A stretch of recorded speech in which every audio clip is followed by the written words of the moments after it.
She works full-time, 6 days a week. Her rent went up 30%. Their starting price for a one-bedroom is $3,700. It's almost doubled in 2 years. I don't know if I'll be able to sort of survive this. Is everyone working like 24/7? Cost of living is a huge topic right now, and you've definitely either heard someone online or someone in your life talking about how everything's doubled in price and gas is unaffordable and whatnot. It's something that's been pushing people out of their apartments, and it feels like living paycheck to paycheck is more common than ever now. And if you go online for even a second, you're sure to see someone talking about it. For today's video, I've compiled a ton of examples that just show how bad the cost of living crisis has become. Why is no one talking about how serious the cost of living actually is? And we're a family of 6, we pay $9.50 rent. That's cheap. We're in Missouri. It's like not some nice new place or anything. It was actually built in 1890. My husband is working 3 jobs right now. We buy absolutely nothing. Nothing that we don't need. And we actually go without a lot of things that we actually do need. So much has changed in the past few years. How is everyone surviving? Is everyone working like 24/7? Because that's what my husband does. And I'm just home with my little kids all the time. It's kind of like depressing that we're never together as a family. So I don't know. I hope one day we can be, but it sucks. And yeah, this is definitely the experience that a lot of people have been facing across the US and a ton of other countries. The cost of just living and not going out of your means can be completely overwhelming, and it's pretty sad to see situations like this where one member of the family just has to be working 24/7 just to make sure the others can put food on the table. And that's with her rent being extremely cheap compared to what I'm seeing nowadays. It's overwhelming for too many families, and if you take a look at the comments, you can see a ton of this going on. This woman has to live at her mother-in-law's house because she genuinely can't pay the rent on a place in Utah. Or this comment, stay-at-home mom of 2, my husband works 3 jobs. I also work part-time. People are really just struggling to survive. And you also see comments of people saying that her rent is super cheap and that she should be thankful when she just wants some quality of life. This comment says that the cost of living has been a major contributor to the decline of birth rates, since no one can even afford to have kids nowadays. And there's literally an example of that here where this commenter says, and they want us to have kids. No thanks. It's a pretty bad crisis right now. We go to food pantry, which saves us money on food. Honestly, pretty depressing to see the current state of the cost of living. I'll be honest, this next video irritated me a lot because you often hear these arguments of people talking about how you just need to work harder and you just need to work more hours and blah blah blah when the reality doesn't match up to these notions. Just watch and see what I mean.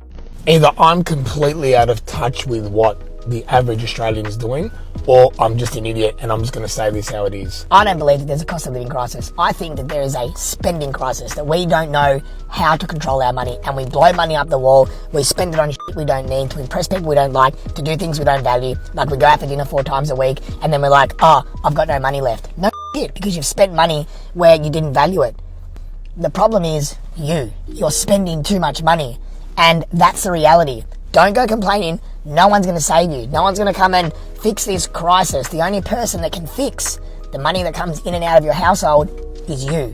And whether you like that or not, that is the reality. So I'm just sick and tired of people complaining about that I don't have any money and everything's more expensive. Well, fucking fix it. Do something about it. Get a second job. Ask for a pay rise. Start a new business. Sell it in your house. There are ways that you can make more money. The fact is you're choosing not to.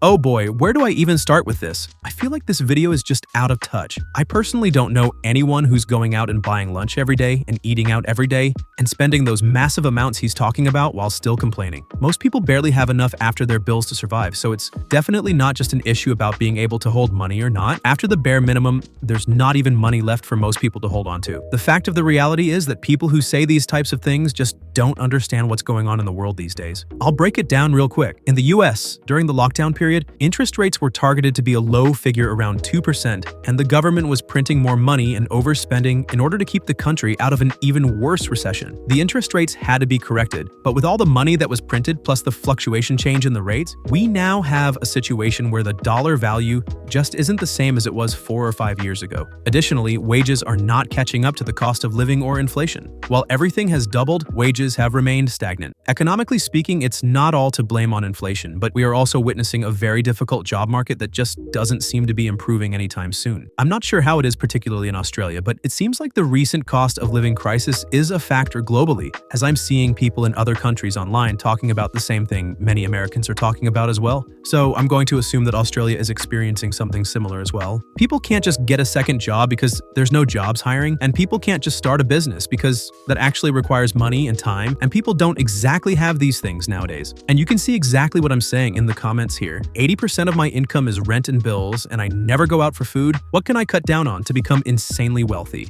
And the creator's response is basically make time and make more money, or look at a new job that rewards you. This creator is just out of touch with the situation for most people nowadays. And seriously, the more I rewatch this video, the less sense it makes. Get a second job? Start a business? You can't just up and decide to start a business. This is like telling a cancer patient to just stop having cancer or something, man. I don't know.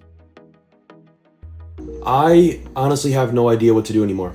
I'm sitting here, it's almost midnight. I've been scrolling for hours, just looking for jobs, like extra jobs. I work 2 jobs right now, and I feel like I can't even afford, what I'm trying to pay for. My rent's so expensive.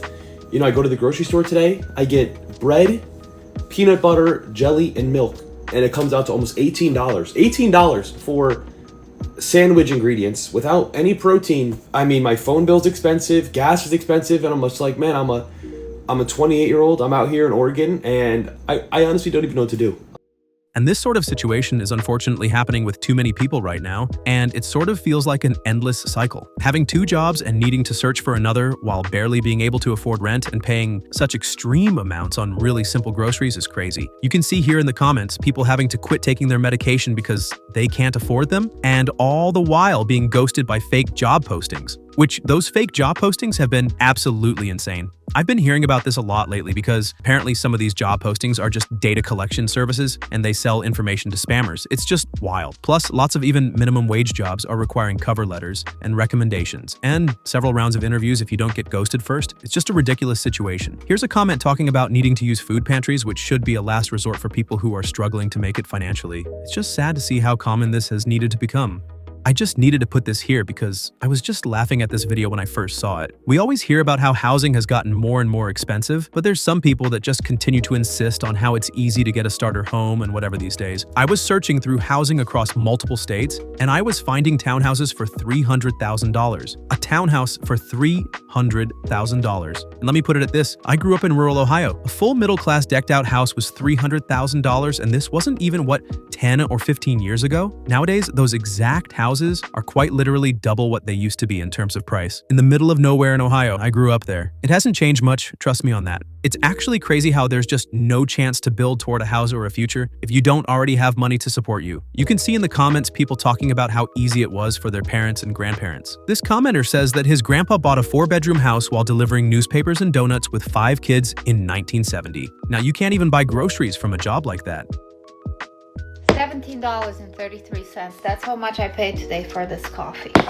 I'm here and I'm just adding some numbers together and doing my budget because you know what? Today I asked my husband, where's the money? We're making the best we've ever made. Both earners, both incomes, good incomes and everything. And we don't have money. We're living paycheck to paycheck basically. So I put the numbers together and I decided to look at my budget. On June the 2nd, 2023, the same exact coffee was $9.92. It's almost doubled in 2 years. Of course, my salary hasn't doubled. My income has not doubled. It went up a little bit, but certainly nowhere near that. Literally as a response to that video before, you can see this woman is facing the same thing everyone else is. Grocery prices have more than doubled in the past couple of years, and yet salaries have stayed the same. And that's not accounting for so many people who lost their job or were forced to take a lower paying job in the past few years, so it's become so hard to manage. You should not have to pay that much for some Walmart coffee. You can see in the comments, I started having rice and beans for dinner 2 to 3 nights a week and don't buy snacks. My heat and energy bill has also doubled. Soon I'll have to choose between rice or beans. It's honestly so sad to see that that households with 2 people working good jobs and good wages can't even survive anymore, let alone the younger people who still need to buy homes and build a future. And honestly, this next video is actually crazy. He's basically listing out how the average American can't really afford to survive at this rate. So the video is showing that things are bad. You know, there are the monthly expenses of rent, health insurance, loans, groceries, just the necessities for existing, really. What's honestly more depressing, though, is that in the comments, people are telling him that the situation is actually much worse, and his numbers are inaccurate because they're just too low. Like in the comments, some people are saying, "Who is paying $250 for health insurance? I'm paying $1,000 here. Rent is $1,400. Is it a storage unit? Where are you getting these numbers? Groceries are more than $450. And then you get comments like these that still seem pretty out of touch to me. Cut out eating out and add $100 to your grocery bill. There you go. I have sorted your life. It's like these people think that nobody's ever thought of this stuff before. Okay, even if you buy your own groceries, assuming you're a single person living by themselves, at some point it's quite literally cheaper to just eat out sometimes. So no, this doesn't sort anything. The question that everyone has been dying to know is how much we pay in rent as a family of 6 living in New York City. $11,425.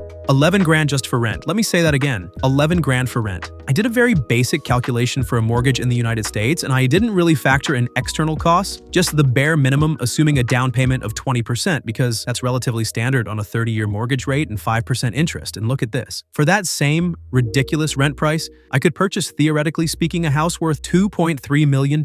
Look, I know renting in New York is crazy expensive for one person, let alone 6, but 11 grand? At what point does this just become burning through money for no reason? In the comments, they also said it was 3-bed and 2-bath, so it's not a ton of rooms or anything. And obviously my first thought, as well as many others, was, invest that money in a house or something more stable or permanent than renting. A mortgage professional in the comments said, just buy something, you are throwing away that money. And the creator responded saying, we actually do own a few homes, so we are investing in ourselves while having a fun adventure in a city we love so much. To me, that sounds like someone with a lot of backup cash to help them. Basically, to afford even living in New York, you've got to be made of money. It's unreal. Everyone's always curious how much it costs to actually live in Miami, and I'm gonna break down our monthly expenses as a family of 2, sort of sometimes 3, that moved from Toronto to Miami. We've been here for 5 months. Our rent for a 2-bedroom, 2-bath in, I would say, one of the top 3 desirable neighborhoods in Miami is $3,500 USD a month. Actually, it includes water. Moving on to living expenses, I do a lot around $2,000 US a month. Me and my youngest daughter, I pay $720 US per month for health insurance. Living in Miami is definitely something that's been showing up on a lot of these videos lately. If you didn't know, Miami has kind of had the appeal that Texas has had in recent years, where in certain parts of it, homes are dramatically cheaper than they are in other parts of the states. There's also the appeal of Florida, great beaches, wonderful weather, but what people don't usually account for in moves like this is that if the cost isn't coming in through the home, it's going to sneak up on you somehow, since nowhere is truly cheap to live. If you're not drowned in home costs, there's insurance, groceries, and all the other factors that come with cost of living. And it's definitely becoming increasingly more difficult for people to come to the States for the first time and try to build a life or a future. She's paying a ton for rent and health insurance, and it's only a 3-person household with her and her 2 daughters. Here's another quick video just showcasing how bad gas prices are. Gas is the thing that people need to get to work and get everywhere, especially with how car-dependent the US is. So when you see prices this high across some of the more expensive states like California and Utah, it's no wonder that people are barely making it paycheck to paycheck. It's definitely something pretty exhausting. So I stopped by this brand new apartment complex in Hop Hog. I'm not going to name the name, but their starting price for a 1-bedroom is $3,700. And if you thought it was just someplace like California, well then look at the East Coast. Okay, New England and the northern parts of the East Coast are notorious for being crazy expensive. $3,700 for 1 bedroom is just too insane. In many cases, landlords will require people to make 3 times the monthly rent price. And even then, most of your paycheck is going towards paying rent and utilities and whatever the hell else you gotta pay for at this point. Here's yet another video on the horrible situation in Florida right now. I have a colleague who's in her 50s. She works full-time, 6 days a week. Her rent went up 30% in 1 year. She could not absorb that cost, so she had to move. And she found like a little efficiency. If you don't know what that is, it's basically like a converted tool shed that she's living in a converted tool shed in the back of someone's property for super cheap. It's like a little tiny studio, tiny. A woman in her 50s who works 6 days a week full time and has done so for decades. But she can't afford to live, and now she found out she has cancer. And we work in an industry where there's no PTO. My rent went up in 1 year 25%, and there's no way that I could absorb that cost. So I had to move from the apartments that I was living in close to the coast to move in with family so that I could just survive. And at that time, I was working 7 days a week, making well into the six figures. This was almost 3 years ago. Yeah, Miami is apparently much more expensive now, and you see it's sort of like this influencer city right now, sort of like Dubai and things like that. There's so many cases of people just having to live in the backyard of someone else's property now because they can't even afford their own place to live. People can't afford their own rent, let alone buy their food and necessities. And if you don't have family to move in with, you're going to have to try to find a place and share it with multiple roommates just so you can survive. Even when you're working all the time, I honestly feel so bad for the woman he's talking about who just found out that she has cancer and her living situation just deteriorated. I can't even imagine just how much stress she's going through. And you see in the comments here, someone says, I've heard some wild stories from how people live in Miami. A 2-bedroom house will have over 8 people hustling just to stay afloat. My childhood home in Palmetto, Florida was bought for $200,000 and sold for a whopping $1.2 million in 2022. I just paid my rent, but for some reason I still have an unsettling feeling, and I think it's because I used my whole check to pay my rent. Now I have to go 2 more weeks without money, and my phone bill is due tomorrow. That is the true definition of living from paycheck to paycheck. Like, my job doesn't pay me overtime anymore. Like, I literally went from being able to make up to $2,000 to now I can like barely make $1,000. Bask in the moment of knowing that I paid my rent because, one, I had to use like 4 different loan apps. That's what I did when I got this apartment. I used loan apps because I was still short from paying the move-in fee and the first month's rent.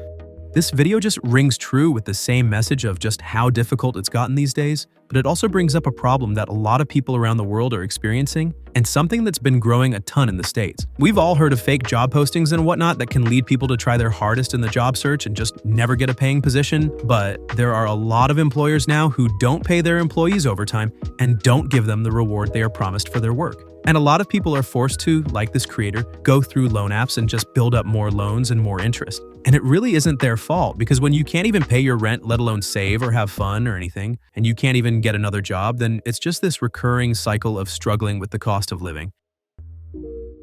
I want to end off with a small clip from Dave Ramsey. I'm not the biggest fan of all of his takes, as I do think some of the financial advice he gives would have worked well ages ago, but nowadays it's just not the same. But he does have some nice takes here and there. The big myth about money is that everybody thinks everybody else has got it together. And the truth is almost no one does.